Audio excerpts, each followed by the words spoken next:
Oke, selamat datang kembali di sesi kupas tuntas kita. Hari ini kita masuk ke bab 4 buku The Subtle Art of Not Giving Us Fuck. Iya, bab yang menarik ini tentang nilai penderitaan. Betul, fokus kita nanti soal nilai penderitaan itu, terus ada analogi bawang kesadaran diri, masalah bintang rock, nilai-nilai buruk, dan gimana bedain nilai baik versus buruk. Sumbernya jelas ya dari buku itu sendiri. Yup, misinya ya kita bongkar bareng kenapa sih penderitaan itu kadang ada nilainya dan gimana nilai-nilai kita itu ngebentuk hidup kita. Siap, mulai dari mana nih? Kita mulai dari cerita Hiro Onoda deh, tentara Jepang itu. Bayangin, dia terus perang di hutan Filipina hampir 30 tahun setelah PD2 selesai. Gila ya. Itu karena perintah jangan menyerah kan? Iya, dia milih buat menderita demi kesetiaan pada kekaisaran yang, ya ampun, udah nggak ada. Ini langsung bikin mikir kan, kenapa orang mau milih menderita? Nah, itu dia.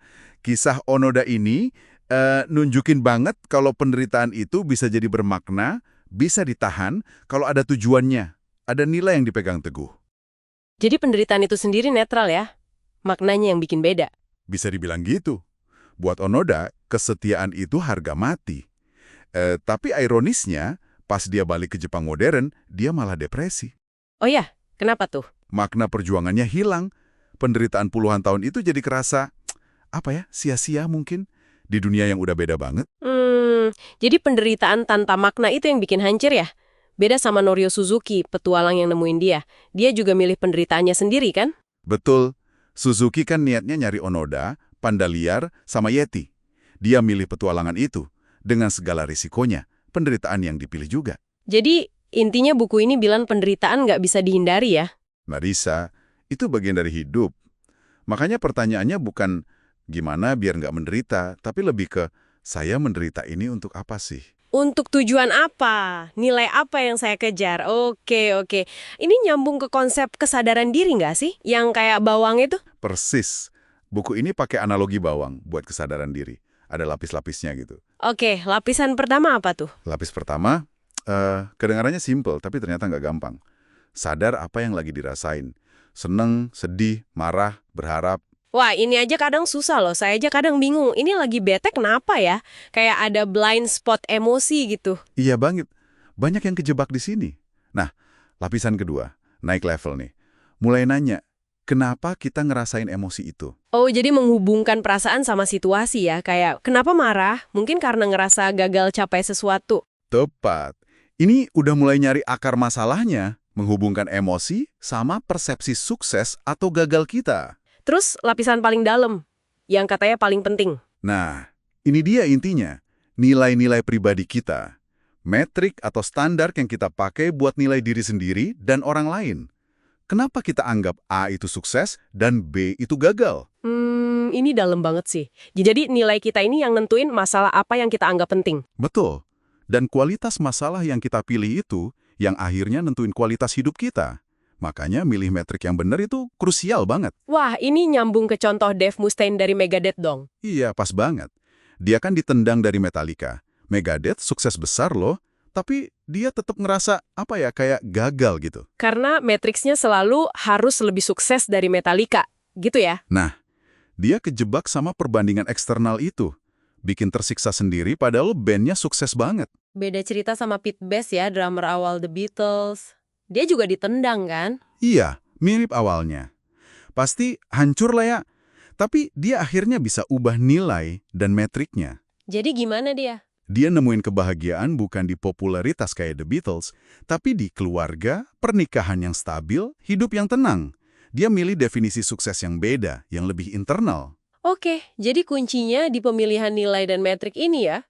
Nah, buku ini kan terus ngebedain nilai baik dan buruk.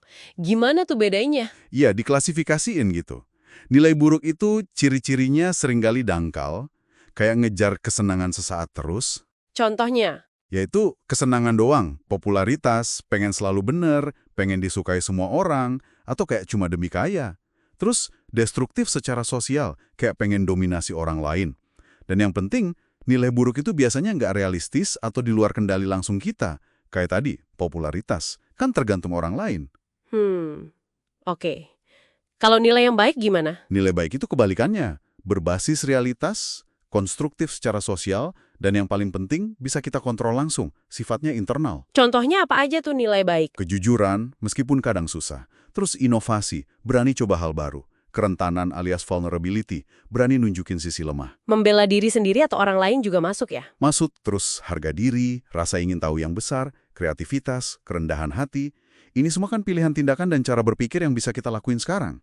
Jadi intinya milih nilai yang lebih baik itu bukan berarti hidup tanpa masalah ya? Bukan sama sekali.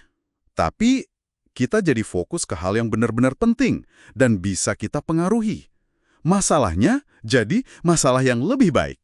Masalah yang lebih baik. Maksudnya? Masalah yang bikin kita tumbuh, bukan yang rusak. Masalah yang kalau kita hadapi, kita jadi lebih kuat, lebih bijak. Nah, masalah yang lebih baik ini yang bikin hidup lebih bermakna. Oke, jadi kalau dirangkum dari bab 4 ini, penderitaan itu pasti ada, tapi jadi berharga kalau ada tujuannya, ada nilai baik di baliknya. Betul. Dan kesadaran diri yang kayak ngupas bawang itu bantu kita kenali nilai dan metrik kita sendiri. Dan bahagia itu bukan lari dari masalah, tapi milih nilai internal yang kuat, terus berani hadapin perjuangan yang datang sama nilai itu. Gitu ya? Persis. Jadi pertanyaannya buat kita semua, buat Anda yang dengerin juga. Nilai apa sih yang sebenarnya Anda pegang? Dan masalah apa yang Anda rela hadapi demi nilai itu? Terus, coba cek lagi deh. Metrik sukses yang Anda pakai sekarang ini beneran ngebantu atau malah diam-diam nyabotase kebahagiaan Anda sendiri? Pertanyaan penting tuh. Jadi sebagai penutup nih, kalau emang masalah yang kita pilih itu bisa jadi sumber kebahagiaan, kesulitan apa, mungkin rasa malu apa, yang rela Anda tanggung di jalan yang Anda pilih? Perjuangan apa yang Anda pilih untuk mendefinisikan siapa diri Anda? Menarik buat direnungkan.